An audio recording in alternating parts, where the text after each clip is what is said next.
think that that's what it comes down to in each of your communities. And we're going to hear now from Julie about that. I think that Julie's had her own experience, obviously, and that's why we brought her on. We wanted to share with you one of your own and have you understand a little bit more about her experience with Storm Lee, I believe it was. This predated Sandy, and what that meant as a property owner, raising, in essence, what we understood to be the first house on the National Register of Historic Places elevated in New York State. So I am going to turn it over to Julie and thank Frederique, and you're up. Julie, let's go. Okay.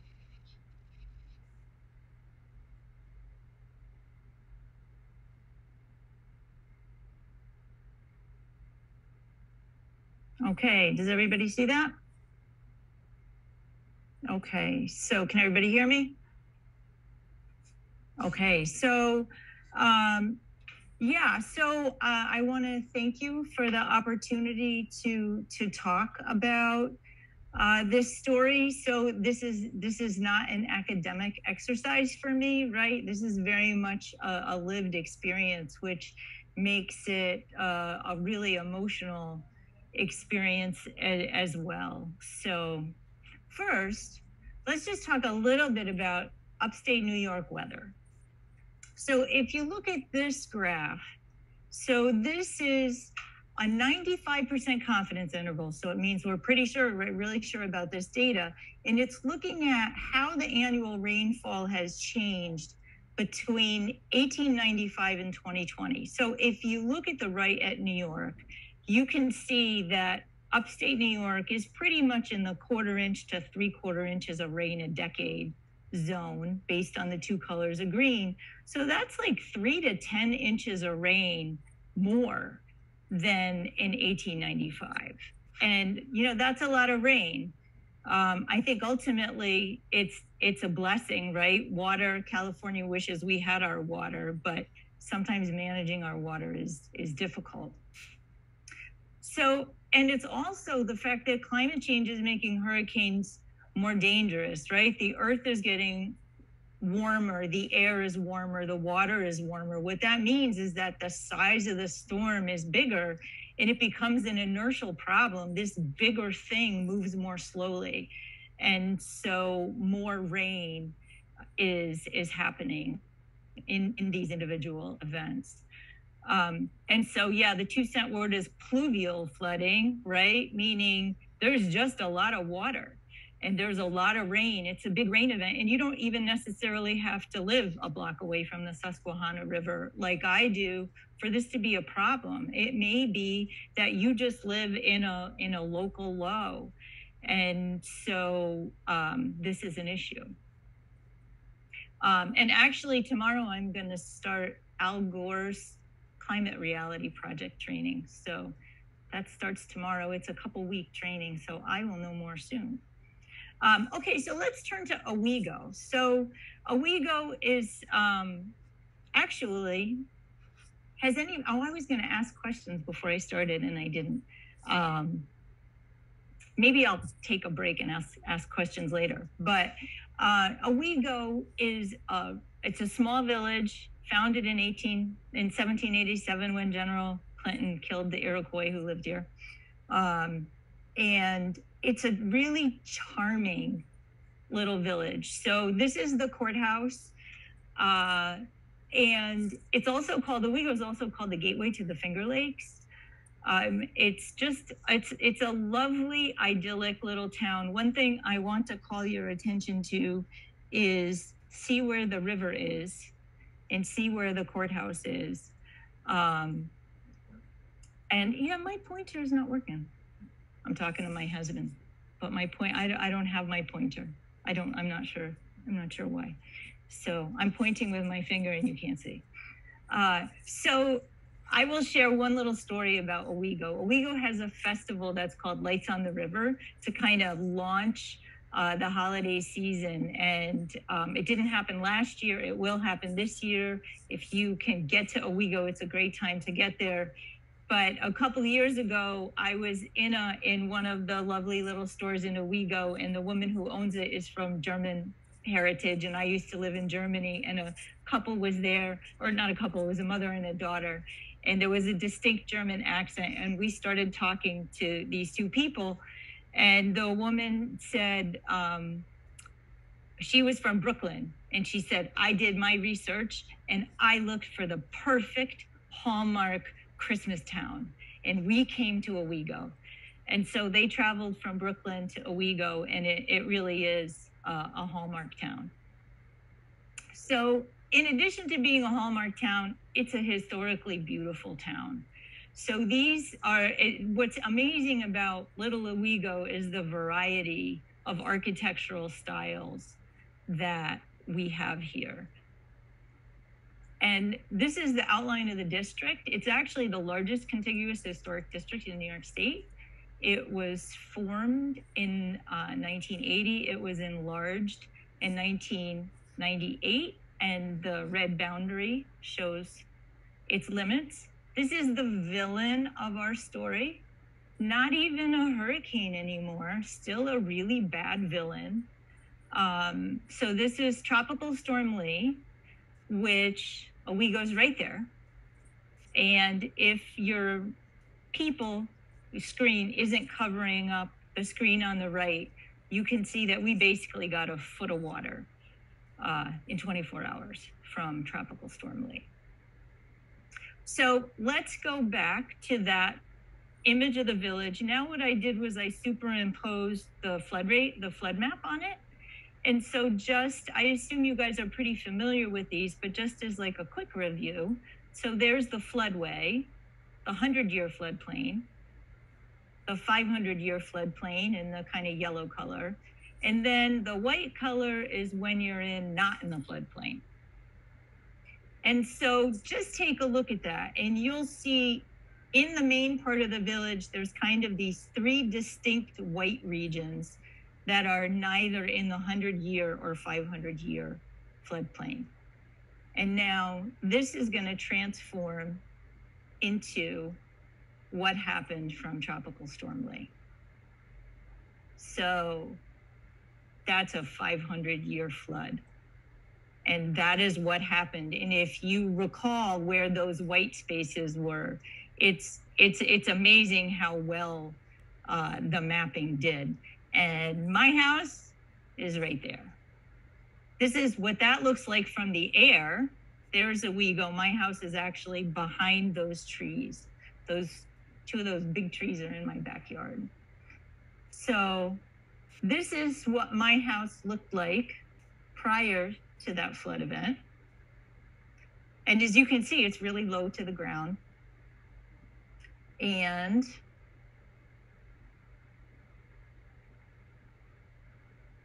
that's what it looked like on September 8th of 2011. So that was a pretty bad day. Jump forward 10 years, and this is what my house looks like now. For my husband and for me, the nicest thing is when somebody says to us, it looks like it's always been that way. That's the statement that makes us feel like we did our job in protecting and at the same time respecting this historic structure that we love and call home. So in the fall, the National Park Service called and said, could we use your house in the guideline? And I'm like, how does the National Park Service know about my house? But they did. And I said, okay. And then, so that was surprising enough. And then Lisa sent me an email and she's like, you're the poster child. And our house is the poster child for the National Park Service's new flood adaptation guidelines. So it's nifty. If you go on the website, you can slide that slider to the left and the right, and you can see the before and after. So for the rest of the talk, I'll spend part of it talking about the lessons that we learned going, living through this process. And then I'll switch from that to just sharing the story of what we went through to elevate the house. So lesson number one, and I know, Leslie talked about this and I can't agree more. It's all about educating and motivating vulnerable communities to mitigate. So after Tropical Storm Lee hit, Rod Scott came to Owego and he talked about, hey, you guys got to get these houses off the ground. I mean, he was kind of banging the drum. I had no idea I didn't even know it was possible to elevate a house. I'd never heard about elevating a house. But what he said made sense. And the village listened, because the village hired H2O Partners as a consultant, wrote an elevation grant, got one, 30 houses qualified for elevation, right? That's huge. I don't think that would have happened if he hadn't come to town and sounded the alarm. But the village really stepped up, right? And put their money where their mouth was and got the grant. And only 4 of those 30 houses elevated. And a lot of money was left on the table. And that's really a crime. And I'll share what I think are some of the main reasons why that money was left on the table. 4 other houses elevated on New York Rising funding. But before I do that, I just want to say, we should aspire to be like Mandeville, right? In Mandeville, Louisiana, over 500 homes were elevated. And I asked Rod for the statistics on Mandeville. And in 2005, they had 750 claims. In 2012, they had 250. And in 2021, they had 65 flooded buildings. And to me, that's phenomenal. And not everybody can elevate. I understand that. And we just heard a great talk about other ways that you can mitigate. But the whole point is this happens because there's a culture that's been established about concern for the community and protection of the community. And I would like nothing more than to get that culture really integrated into my village. And I know how hard it is to do that. One other thing, Mandeville, it's the coast, it's people who have money, people who could privately elevate. It's really expensive to elevate the houses here. You need to go after federal money. It makes the whole process take longer, but it's still worth it. So one of the biggest things is the community needs help. It's honestly, it's not enough to just get the grant, because that was really just step one. Now all of this money was there and people had no knowledge about how to access and take advantage of that money. So I am a PhD material scientist. I don't think you have to be overly smart to get a PhD, but you've got to be persistent. You've got to know and accept how to handle and tackle a really long-term problem and not get, paralyzed by it. You need to know how to do your research, and you need to be hardworking. And so I had an academic background that trained me to take on this job in a community where nobody had ever done it and nobody knew how to do it. So the goal is that you shouldn't have to have my background to be able to do this. So if you're a community that wants to write a grant, try to fund getting a person who can be a point person for everybody who's going, oh my God, I have no idea how to tackle this thing. What do I do? If you can have a community person, if you could even find people, if you find people who elevated, I am sure that they would volunteer to be volunteer mentors, to hold people's hands. People need their hand held. And you have to convolute onto that. If this is happening after a disaster, we're all broken. We are all, our house might be still on its foundation, but we're emotionally off of ours. And so you have to you know, it's kind of like adding insult to injury, but it's what the community is really facing. So you have to just take into consideration the state of mind of the people and the enormity of the task that's in front of them, but it can be done. So, you know, you can't sugarcoat it. It's a big problem, but it's not insurmountable. So my husband and I are physics people. So Einstein said, insanity is doing the same thing over and over again and expecting different results. Owego flooded in 2005, it flooded in 2006, and it flooded in 2011. And the majority of the people put their hot water heaters in their furnaces and their boilers right back in their basement. And that just doesn't make sense. But why do people do it? They do it because they want to get the water out as fast as possible. They want to get back in their house as fast as possible. They want to make it all go away. And the easiest way to do that is to put it back the way it was. But it's not the best way to do it. And this, I think, really is a culture. If you can build a culture into your community, ideally you do this, you know, before the flood, but honestly, after a flood, it's a much easier time to do it because your walls are open. And take advantage of doing it while your walls are open. But that's something that hopefully you can get that mindset integrated into a community.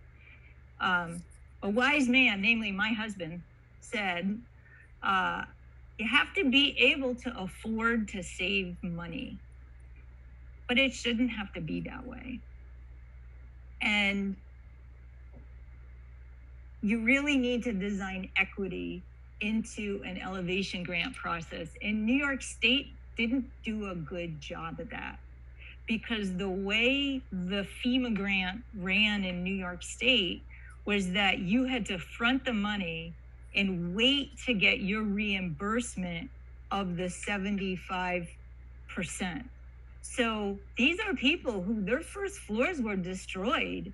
They had to rebuild them. I was very lucky to be able to even get a high enough valuation on my house to get a $100,000 line of credit, which at one point in time I had $95,000 out on, waiting for reimbursements. And so I was lucky enough to be able to have that financial resource. Some people aren't. And I think that's another really big reason. So to back up, to go back to the utilities, the one point that I forgot to make is the problem is, you know, these elevation grants, you rebuild your house, you're in it for a while before it goes up. If you rebuilt it with the utilities in place, now you say, oh, I can elevate it, but you've got to deconstruct it often to move the utilities. And people are like, no, I'm not going to do that. But had they moved the utilities after the event, they would be pre-prepared should the elevation money come through, or should you decide now I can financially afford doing this, you're ready. So the utilities is really important. Involve your state historic preservation with your local historic review to save time and money. So what happened for us is we had design plans from the landscape architect. We presented them to the OHPC locally. Then we presented them to the SHPO. OHPC said yes, the SHPO said no. And then it had to go back to the landscape architect. This is actually what the initial plan was that was approved. I'm actually grateful that the SHPO said no. The SHPO said, you didn't have a wall there before, we're not going to give you a wall there now. I think that the final plan that we came up with, where we had a more gradual just grading of the earth, it's a much softer look. It's also it saved a lot of money because stone-faced concrete walls are not inexpensive things to build.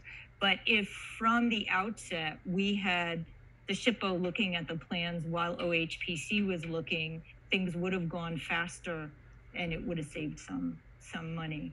At the same time, you want to make sure FEMA is talking to SHPO. This one I actually didn't get in trouble with, so I didn't have to learn this lesson the hard way. This one worked out, but FEMA said, you know, our local code is 2 feet of freeboard, so you had to be BFE plus 2. And then SHPO said, but not more than BFE plus 4. And in the end, we went up BFE plus 3.7. So it was this bounding, but it was good that I knew what that bounding was before the structural engineer started doing his job. Financial resources, we couldn't have done it without the New York State Historic Tax Credit. Sloan's in there, woohoo to Sloan. This was huge because between rebuilding after the flood and the elevation, it's an expensive, even with a FEMA grant, even with increased cost of compliance, it's still a pretty expensive endeavor. And we spent a lot of extra money on landscaping to make it look good. And the way that we could do that was that we had this, you know, every year, this relief of New York State taxes. So I don't know if I would have pulled the trigger on elevation if we could have done it without the tax credits. So we are tremendously grateful to that program. So for federally funded elevations, I just made this slide for people to understand how long it really takes. So it flooded September 8th. A letter of intent went from New York State to FEMA February of 12 to say, yep, we want to do an elevation grant. Our house was rebuilt enough to move back into not until the following May. So we were out of the house from September to May. The elevation application was submitted to New York State to review in August. In February, New York State, February 13, sent it to FEMA. 7 months later, FEMA approved it.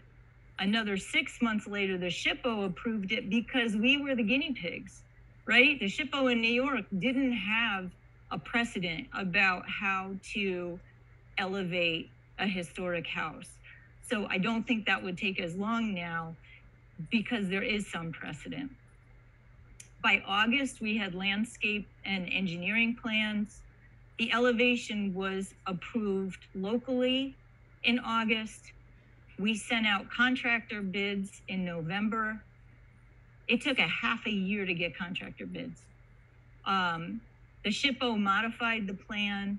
We had a village review in May of 2015. All the contracts were signed in June of 15. We move out of the house in August of 15. The house goes up in September of 15. So it took 4 years to get from the flood to the house elevating. House comes back down in October. We move back in December. We, you know, work on building the garage, and we've been recovering and landscaping a lot since then. So it's not a quick process, but it's a doable process. Lesson 9 is that it's all about mindset. And my mindset was, this is my job. FEMA is giving me a lot of money. It is a salary for which I will work. And if you put yourself in that mindset, it makes the whole thing go much easier. And why shouldn't that be the case? Why shouldn't I have to work for this amazingly generous grant that I am getting from the government? So that really worked for me, to think that I was earning my salary. Coming with earning the salary is embracing the paperwork, right? It's a lot of paperwork, but you know what? I'm getting this big salary to do this, and it's part of the job, so just do it. Another tip is that for me, it's really all about the landscaping. And, you know, landscape architects, I think, should have a really bright future when it comes to elevation, because especially for historic properties, in addition to the architecture, what really can make or break it is the landscaping. One thing that we did really effectively is my husband crawled into the hole and pulled a lot of the old laid up stone foundation stones out for use, and you'll see later how we use them. Despite your best effort, things will go wrong, and you'll see where they did. And I think it's a tenet, if you can start off accepting that this is going to happen, it might make it a little easier when it does. My last lesson, to end on a positive note, is, and to, you know, unabashedly steal from Joe Biden, is that it really, really is an opportunity to build back better. And our house really is, it is more resilient, it is more energy efficient, and I really think it is more beautiful than it was before. So there is lemonade to be made. Does anybody have any questions at this point? Okay, I will keep going. So this is our story. I should cross that out and say our, because my husband's right next to me, but that was kind of the nice image that I found. So the day of the flood, there's my husband in the middle and my neighbors on either side. And we had been officially evacuated, and we drove through water that was probably too deep and we shouldn't have driven through it. And it's 5 or 6 in the morning, and we're drinking champagne high on a hill, going, why not? Because we have no idea if there was going to be a house left, and just waiting until the dawn. So that's how we started. This is a picture of my daughter looking inside my house, reflected from the outside. So it's not often that you canoe around your home, but there's Coco canoeing around the house. This is the family room, looking not so nice. The couches all fell down. This is the patio, and you can see we had a high mulch line because we had just mulched the flower beds, and the mulch just went all through the house. This is where we have this planter on the porch, and that's pretty much where it landed. Yeah, floated. So this is my piano, and this piano, I used to live in Germany. This is actually a really good German piano.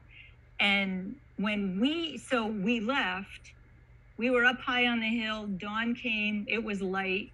We found a way that we could walk into the village, and we came in the house as the house was flooding. And my ex and a friend actually lifted this piano out of a foot of water up onto this table in like the craziest feat of adrenaline I think that I've ever seen. And if you look, you can see the mulch line is like right below the soundboard. So she's a little scarred, just like we all are from the flood, but she's still playing. So these are my daughters in the front. Anna's on the left, Coco's on the right. That's Anna ripping up the family room, Coco ripping up the music room. So this is the Owego girls tennis team. So that's our dining room. This is our kitchen. That's the music room. And this is the family room. So this is what you deal with after a flood. That it's not at all theoretical. Question. So Leslie Key says, did Jim and Julia have to take down any trees with the water so deep? Oh, we did not have to take down any trees. But we had a beautiful, huge copper beech tree in the front yard that is no longer there. Actually in my neighbor's yard right next to ours. And it's a waterborne fungus that has killed the copper beeches and like pressure on the roots. So, you know, there was 6 feet of water on that tree, and that tree has died. So that's the only tree, but that was big collateral damage because it was a tree. It took 3 people like with their arms outstretched to go around that tree. Any other questions? Okay. My husband's looking for questions, so that's good. So this is what it looks like when the inside of your house becomes the outside of your house. Another Einstein quote, and we had this, taped to the window, and we would look at it, that in the middle of difficulty lies opportunity. And that absolutely was the case for us. So this is actually, it's the wall behind me, but I put Owego behind me.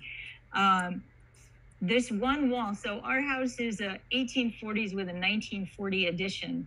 And this is a wall in the 1940 addition. And that 2x4 is so rotted that it's gone.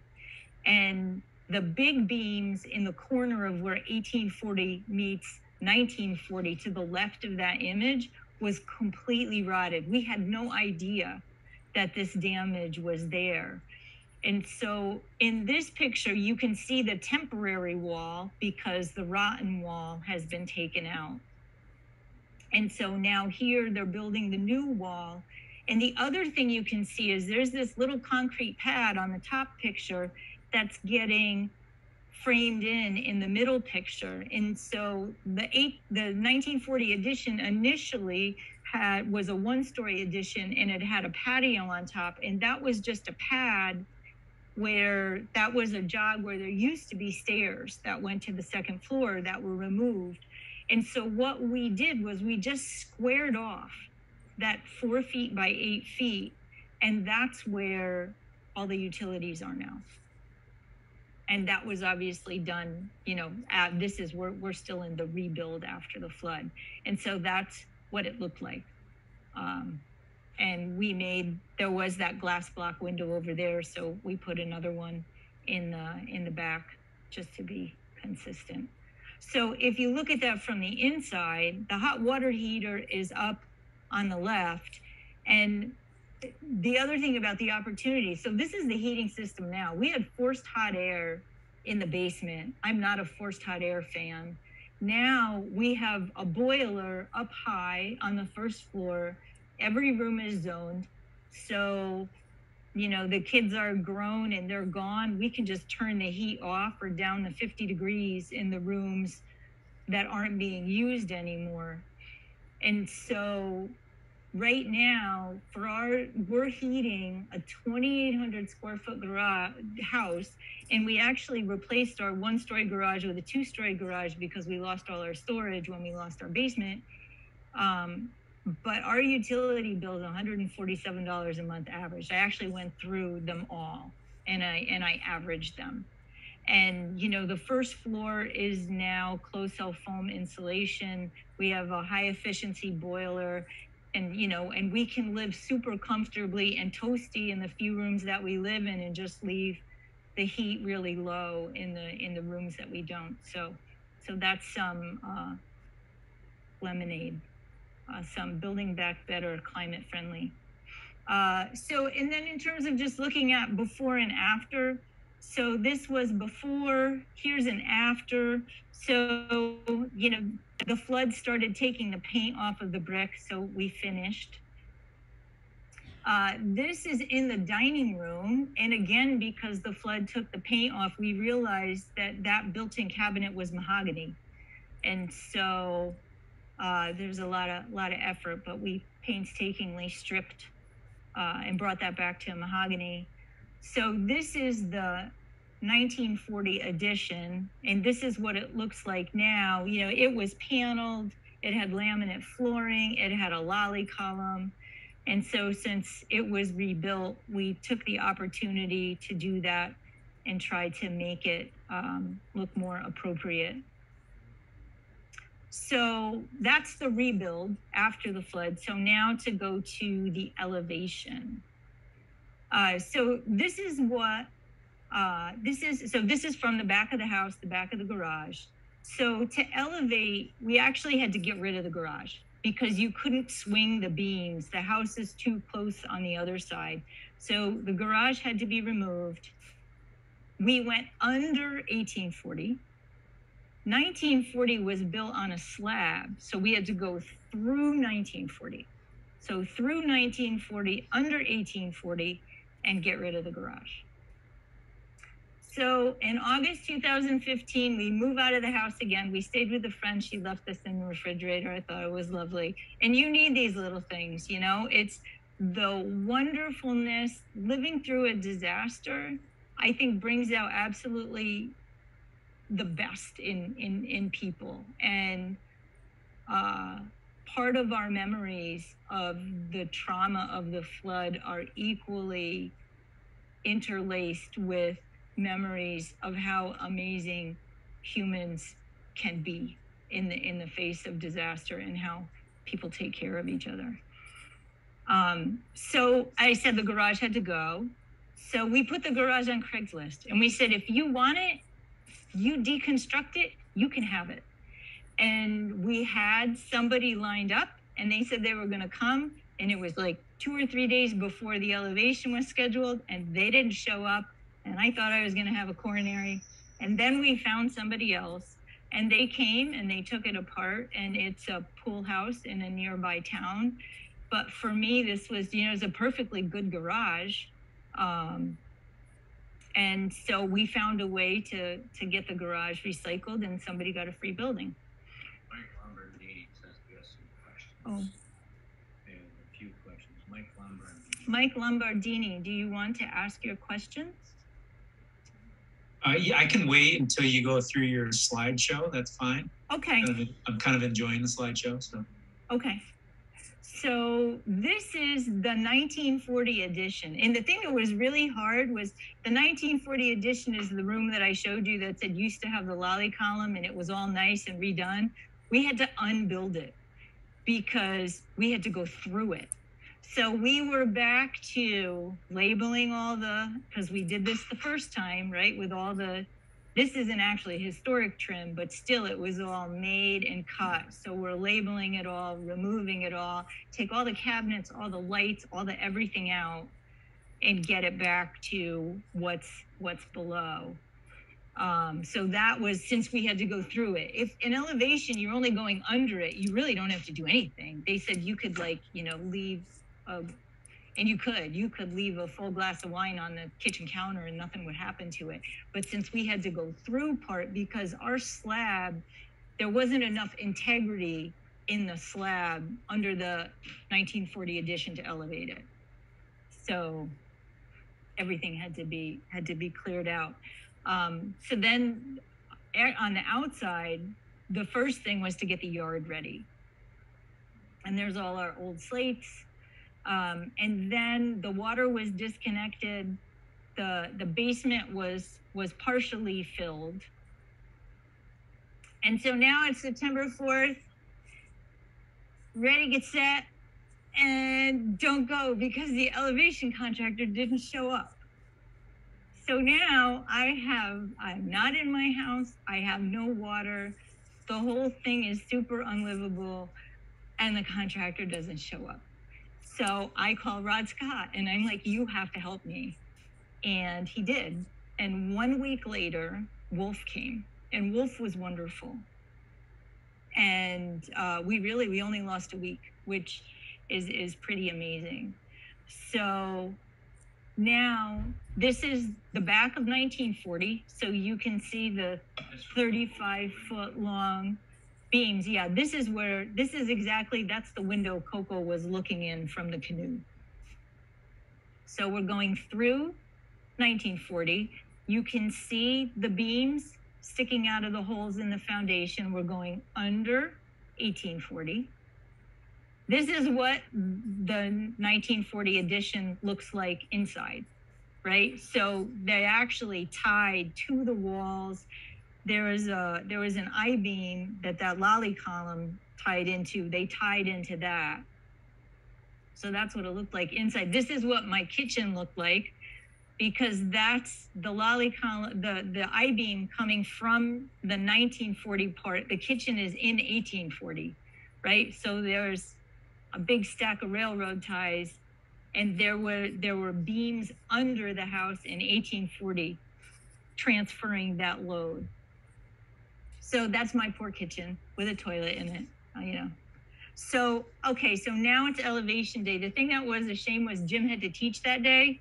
And so he had to go to Cornell before the house came off the ground.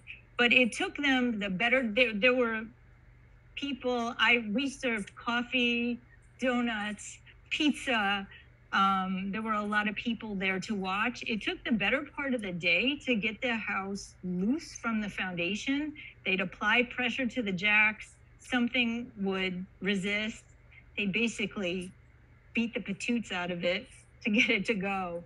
And it took the better part of the day to get it completely loose. Once it's free, the process of going up is really pretty simple and pretty quick.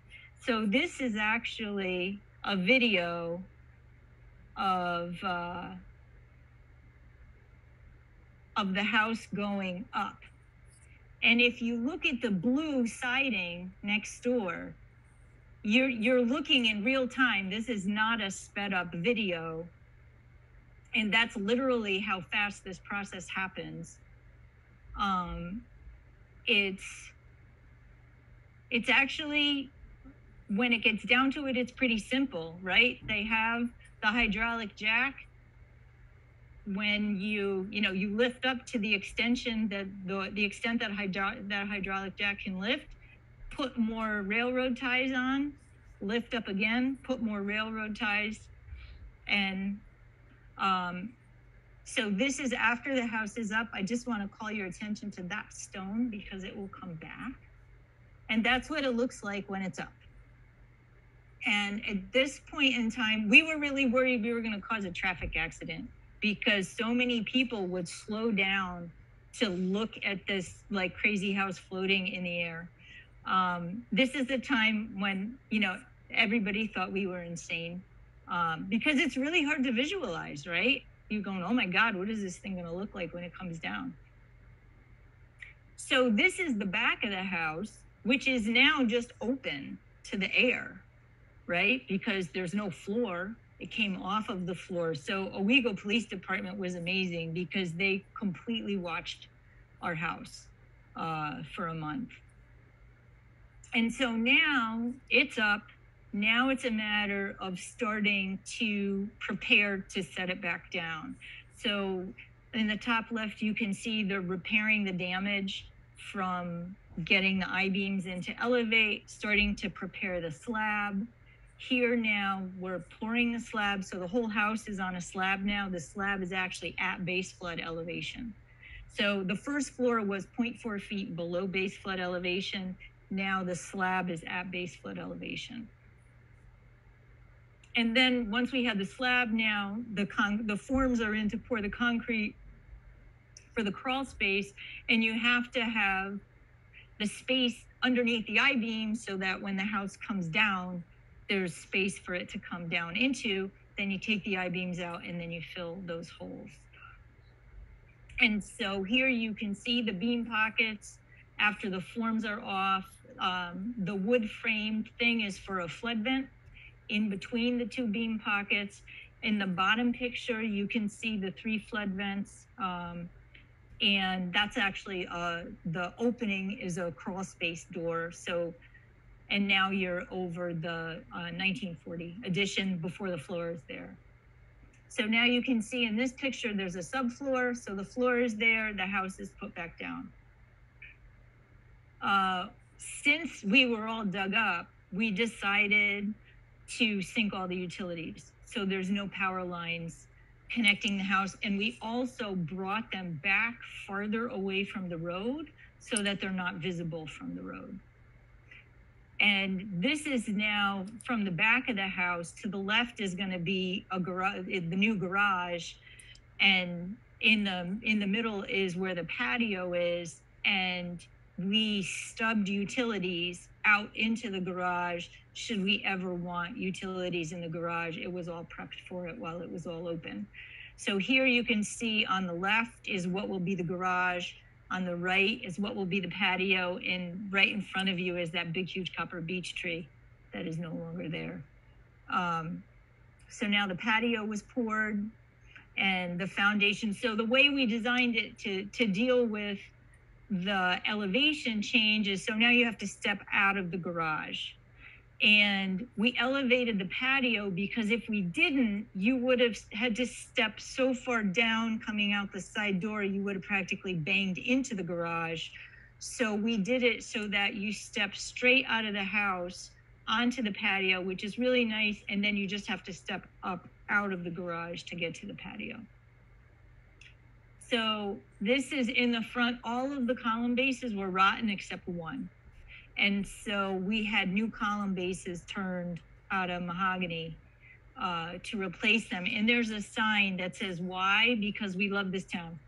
Because everybody was asking, like, why are you doing this? And we got so tired of answering it that we just had somebody print this big sign. So here's the house now, where the deck is in for the porch. The landscaping is starting where, you know, rather than have the one big flight of stairs, we broke it up and had, so that the stairs off of the house are kind of a normal length of stairs, but we have the land come up, and then we had a landing with one of the big slates that was there before. And so we made two separate stairs down. This was Thanksgiving lunch. It was great. That fall was actually a very mild fall. And I mean, these guys, this crew, they're like family now. So we worked right up until Christmas practically. And so now it's June, and there's my husband playing guitar in the garage. And we built the 2-story garage for 2 reasons, actually. One, because the house is so much taller that had we put the 1-story garage back, I think it would have just looked odd because it would have been so dwarfed by the house. So for the proportionality, it made sense to make the garage 2 stories. And we lost all the basement storage. So we thought we would get it back. We actually made a nice room up there, and it's too nice to store stuff in, but it's a really nice room. So this is the backyard. And I took this picture, I wanted to show you this because all of those stones are the old foundation. And so, and I think it's really neat to say my landscaping is my foundation.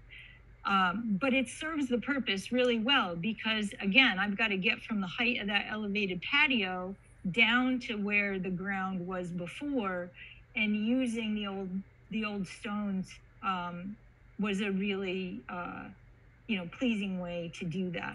So I just sum up with, how am I doing on time? I'm good. I will sum up with just some before and after pictures. So this is, again, this is what the west side looked like before. And this is, that's the garage before and the garage after. And there's the back of the house before. And here's the back of the house after. Here's the patio before. And the patio after. The dog has changed 5 years later. It went from a golden doodle to a Bernedoodle. Here's the east side of the house, the east entrance, the kitchen entrance. And here's what it looks like now. Again, this is just the house from the west side, the house from the west side now.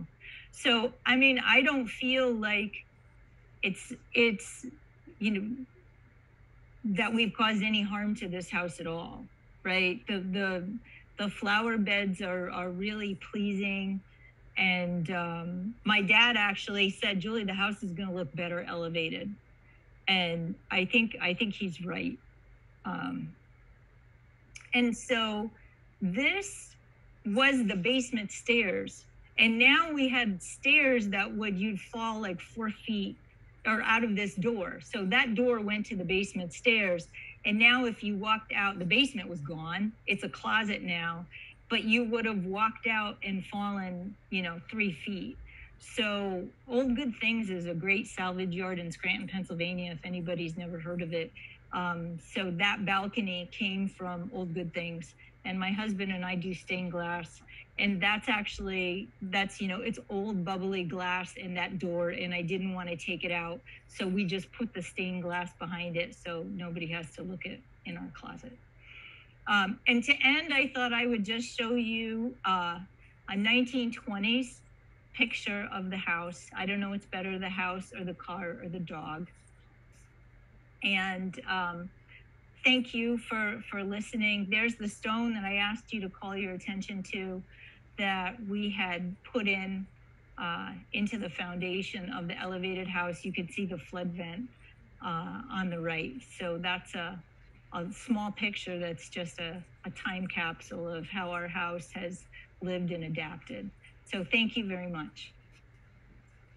Julie, thank you. I think you all understand why it was important for us to share with you the story of a property owner in New York State, and one who has been so sensitive to historic preservation. So you've got a great story. I know, Michael, you had a question, I think, or two you wanted to ask. Yeah, so I have a couple questions. And Julie, I love the slideshow, love the house.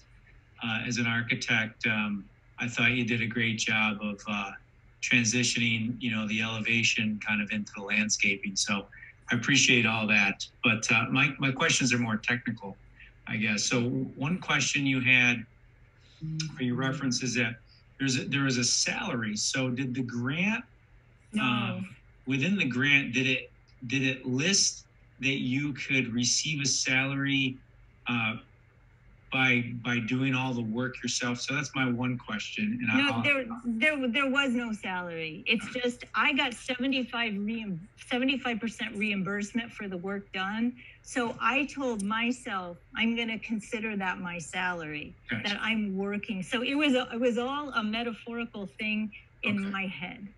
Gotcha. Not a literal thing. Sorry for the confusion. No, that's fine. My second question has to do with the cost of moving out of your home.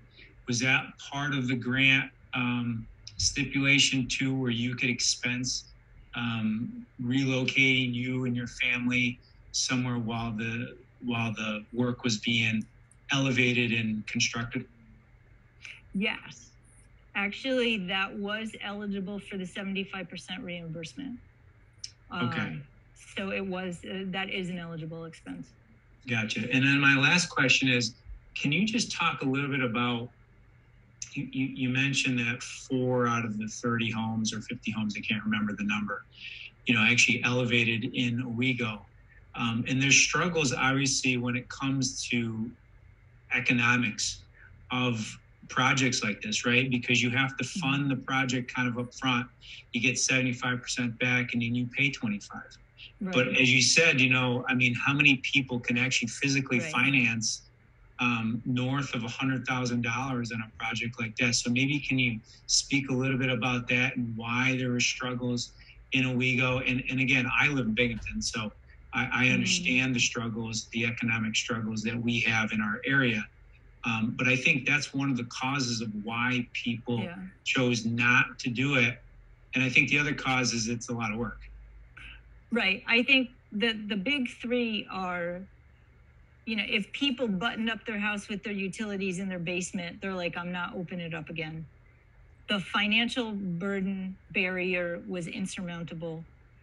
And it's just, people are just like, I can't, I don't want to take on this challenge that's so big. But I think that if New York State had structured such that if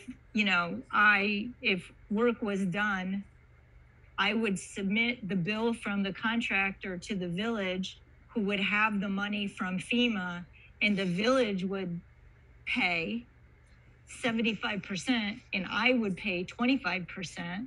If there could have been a direct payment, I think more people would have done it. But I mean, the other thing is it's the education, right? The education barrier is a big one because people don't know how to do this big complicated thing. And so I think those are really, to me, the 4 big factors.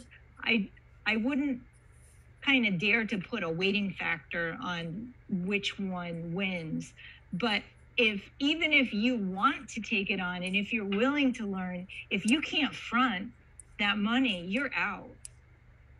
So you may want to define what the education meant. Is it lack of education on the person's part? So they need education on how to do it. So my husband's asking me to clarify education, and I think what I mean by education is that, so you say, okay, you qualify for education, for elevation, go. So it's like, well, what do I do now? I mean, I've downloaded so many FEMA documents and read FEMA regulations and fed the FEMA regulations to my structural engineer who had never done elevation work. And it's just, people don't know, they just don't even know where do I begin? Well, yeah, I think part of the struggle is, you know, as people in the profession, you know, we're used to doing a lot of research, right? As an architect, I'm used to kind of figuring out problems doing research. But, you know, if I asked my wife to do it, she wouldn't even have a clue where to start, right? And it's so overwhelming. And sometimes when it's overwhelming, you know, a lot of times people just kind of throw up their arms and like, yeah, I'm just not going to do it. I'm out. I'm done. Right. And I think that's part of the struggles is there's a lot of work and effort involved in what you guys did. And, you know, obviously commend you guys for doing all that. But again, I guess the question is, would you do it again? Yeah. You would do it all again. Knowing what you know now, you would do it all again. I would do it better. Right. Well, you always do it better. You always do it better the second time. Because, so this is why I would do it again. Because I'm not afraid of the weather forecast anymore. And, you know, anybody who lives along this river or lives in Conklin or lives in Binghamton, I mean, when Sandy hit, oh my God, the entire village of Owego was in PTSD. People took all of this stuff off of their first floor when in this town. And Sandy, if you were logical and looked at the weather forecast, you knew we were going to be okay. But when you're dealing with trauma, logic doesn't always work. And so there's a financial, you know, reason to elevate, but there's a peace of mind, mental health reason to elevate. And I think, I mean, for me, I'm glad you brought it up because I didn't speak to that, but it's huge, right? I mean, we don't worry. The analogy that I use, and I apologize if you think it's crass, is, you know, I'm somebody who's had cancer and I know what it's like to face a mammogram. And it's the same thing. The river's the same. It's like the forecast is the mammogram. Is it going to get me again? And to feel like it's like I feel like I'm flood free, cancer free. Because if this house were to get wet again, we're now BFE plus 3.7. The heating system is fine. I mean, the losses would be so minor. And I don't think you can underestimate the mental health issue that's tied to all of the people living in vulnerable places. Well, my Mac is going to go to sleep. Claudia wants you to clarify what's eligible for the 75%. Was the garage? Yeah. I'm actually glad you spoke about the mental health because I think that's extremely important when you're dealing with something like this. It's the mental health of the financial burden. It's the mental health of actually, you know, coordinating all of the research and the paperwork and the contractors, and then even obviously doing kind of your own labor too, because obviously your husband, you know, was in that picture taking stone out of the basement. You know, that's a lot of effort. And a lot of that goes into mental health. And if you're not strong mentally, it's kind of hard to do something that you guys have accomplished. It really is. And I'm glad you spoke about that. Yeah, and it needs to be stated, Julie, because you stated at the beginning, you know, it's about people and people need help. And that is, I think, why it's important to talk about that topic. We talk about it, people first, family first, get your emergency plan in place so that you have some comfort, because the building is a building. Right. Your life being torn apart is a whole nother issue. And I think in preservation, more and more now, we are learning that it's important for us to deal with vulnerabilities of individuals, of communities, not just physical vulnerabilities of buildings, but vulnerabilities that are socioeconomic because of the fact that you can't afford it. And if you can't afford it, maybe the first point to start with is those kinds of triage teams that actually ahead of an event, you have people that have done engineering that you can pull in. And maybe that is something the league, for example, could be ready with professionals that have experience based on, Julie, somebody like you who can come to the table and say, here's what you need to do first. But then the engineer, the building mover, the, contractor, really, it's got to be a team effort. And that's something that maybe Owego doesn't have the built-in experience at the local level, with the government to do, but maybe that's a role that the statewide plays in working with the State Preservation Office, for example. So, Yeah, I think that's a policy issue, right? And to another layer of the whole mental health issue is that when you're the victim of a flood or a fire and your home is gone, your home is your safe place. Your home is your sanctuary, whether it's a grand Greek revival house or a double wide trailer. It is your safe place that you go to after a bad day. And when that's gone, it's devastating. Mm-hmm.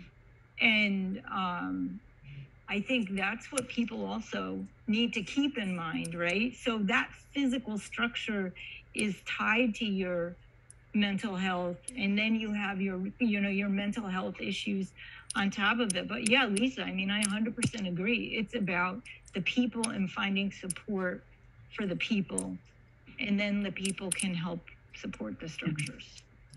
So actually, Claudia had a follow-up question. She wanted to know which portions of the project were eligible for the 75% reimbursement, or maybe it's even what isn't eligible as well, both. So the garage wasn't. So that was a decision that we made. The garage wasn't, the patio, the patio wasn't.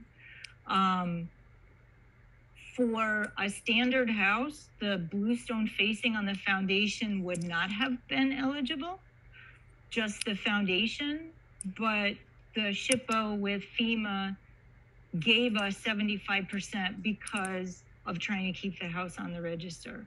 So there were some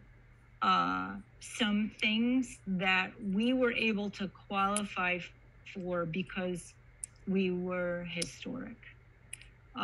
But some of the landscaping fell out of, what qualified and the garage. Now, did you have flood insurance? Yes. And it's interesting because when I bought this house on April Fool's Day of 2010, and it flooded catastrophically in September of 2011. And I bought it because I had spent 25 years renovating houses and I didn't want to do it anymore. Ha, ha, ha. This part of the village never floods. And I was told, you're in the part of the village that never floods. And I actually called the surveyor and I'm like, I want to get out of flood insurance. Can I get out of flood insurance? And he said, no, because your first floor is below BFE and I had a mortgage. So I had flood insurance, thank goodness. And after the flood, I hired a consultant who was a home renovation kind of high profile guy. And I hired him to be in the house when the insurance adjuster was there. And I had this very authoritative figure say, look at this, look at this, look at this, look at this. And I got my entire policy. So that was like the best $500 I ever spent. Yeah. And having an advocate with the adjuster. But that was a different pool of money because that lets you get back into the house and Right. recover Right. as built. I think that's the thing some people don't understand is those funds are basically allowing you to build back what it was versus the other batch of money, which Right. helped you to basically elevate the house. And So there is a difference. And in that first batch, we elevated the utilities. So in that first rebuild is when we said, we're getting the electric panel out of the basement, the hot water heater, we're getting rid of forced hot air, and we're going to the boiler system on the first floor. So that was all done in 11 and 12. So, and that max on that, did you guys, 250,000 is the max on the residential for that first filing, right? For the We had $145,000 worth of insurance, and it basically cost us $140,000 to rebuild. There you go. So, and we, at one point, we kind of got so tired of dealing with contractors because every contractor overextends themselves because there's so much going on and so many people who need help. And at the end, we kind of booted the contractor and we said, we'll do the final finishing ourselves. So like my husband fell asleep with nail guns in his hand, literally. But we did rebuild for the insurance value. What happened was my bank made me buy my house with my insurance check, which doesn't always happen. So I had to buy the house. So now I owned outright a destroyed house. And I laid looking at the ceiling for weeks going, is anybody going to give me the money to rebuild it? Because what's the value? I own a destroyed house. I don't have enough money that I can just say, oh, I need another 150,000. Like, are they going to value my house high enough that I can get a construction loan to rebuild? And they did, thank goodness. But I think some people weren't so lucky. And I mean, that's another thing. Like, I don't know why they had to do that. I mean, gosh, you get the insurance money. The insurance money is there for you to rebuild. But I mean, that was pretty traumatic because I didn't know. I didn't know if I was going to be able to get the money to rebuild. Well, Julie, I want to thank you for sharing that story. I think it's something we'll continue to see. And I think we've already discussed sharing it at the NAPC forum, but it's these stories that you hear in your communities that are really important to understand that when we're sitting in those Historic Preservation Commission seats, you know, or we're the professionals working with these property owners, we need to understand